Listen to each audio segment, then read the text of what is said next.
The White House confirming it will allow a 6-week extension for folks to sign up for health care coverage or face penalties to the end of March.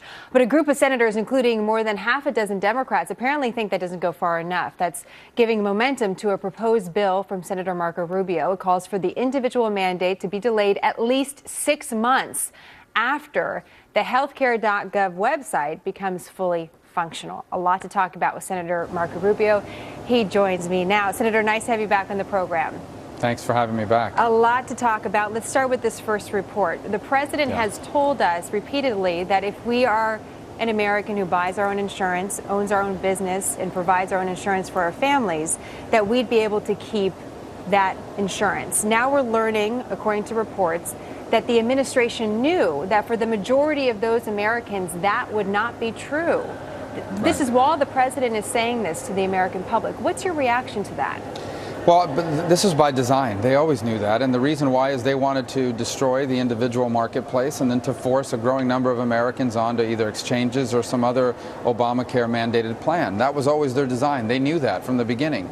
So when they went around and told people, if you have insurance now that you're happy with and you're not going to lose it, they knew that wasn't true. And of course that was misleading, but it was also by design.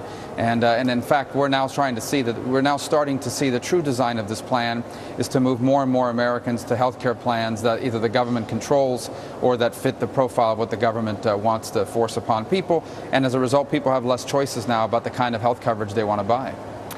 Democrats are saying, we're hearing about this in the hearing today, the House Ways and Means Committee. They're appealing to Republicans in many ways and saying that you need to get on board, that part of the reason why this rollout is not being effective is because Republicans are not joining in.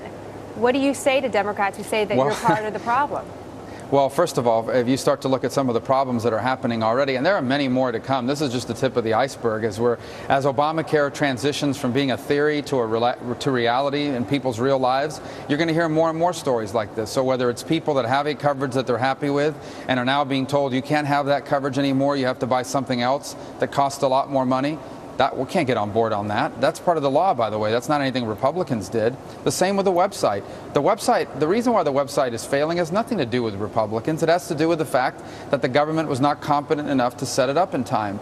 And that's why the bill that I'm calling for is pretty much based on common sense and on reality. And that is this. It is unfair to tell people you're going to punish them if they don't buy health insurance when the website that they're supposed to buy it on doesn't work.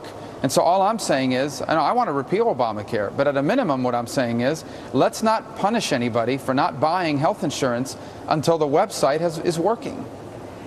So there's a couple of different directions to go here. One is the fact that the American public has been told one thing, and we're learning slowly that maybe what we were told is not true. How do you hold the people accountable for that, the ones that made those promises to us? Well, that's what's happening right now. I think every day when more and more of these reports come out, it becomes apparent to people that Obamacare that was passed and Obamacare that they're going to live under are two different things. You know, one thing is to tell people we're going to pass this bill that's going to help you get health insurance cheaper. If you don't have health insurance, it's going to help you be able to get one that's affordable. If you can't afford to pay for anything, it's going to give you health insurance that's free. One thing is to say that to people. And by the way, if you're happy with your health insurance, you can keep it. That's how Obamacare was sold and campaigned on.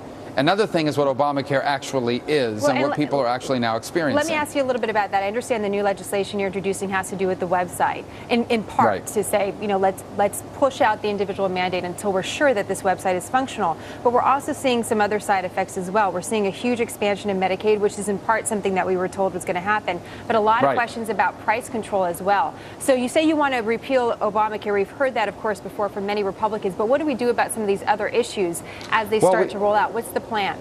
I think we need to continue to address those as well as we move forward. And number one, on the Medicaid expansion side, that's a difficult one to try to fix. It's one of the reasons why Obamacare ultimately will have to be replaced and repealed, because you can't fix that. That also is by design. The design was to push a growing number of people onto Medicaid programs across the country, moving more and more people into like a single payer type environment. As far as the holding down reimbursement rates, that was also part of the design, again, because what they're hoping to do at some point is to force more and more people into the types of plans that they want, and increasingly into government plans as well. This was a designed, all of these things that are happening were not accidents. They are happening as part of the overall design of Obamacare. that the administration and the proponents of this law have been less than forthcoming about. Quick final question for you on a different topic, on the NSA. Yeah. You're on the Intel Committee along with Senator Dianne Feinstein, who says she expects the White House to announce we will no longer spy on our allies. Just a quick response from you, Senator. Are you on board with that? Well, no, I think we should always be reviewing our intelligence programs because we have limited resources and they should be geared towards the most useful places.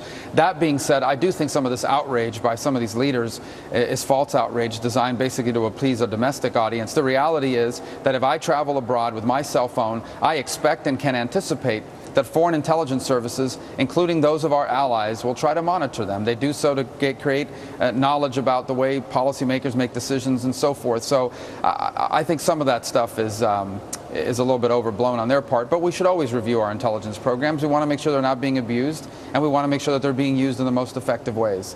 Senator Rubio, always great to have you on the program. We always cover a lot of ground, and we appreciate it very much. Thank you.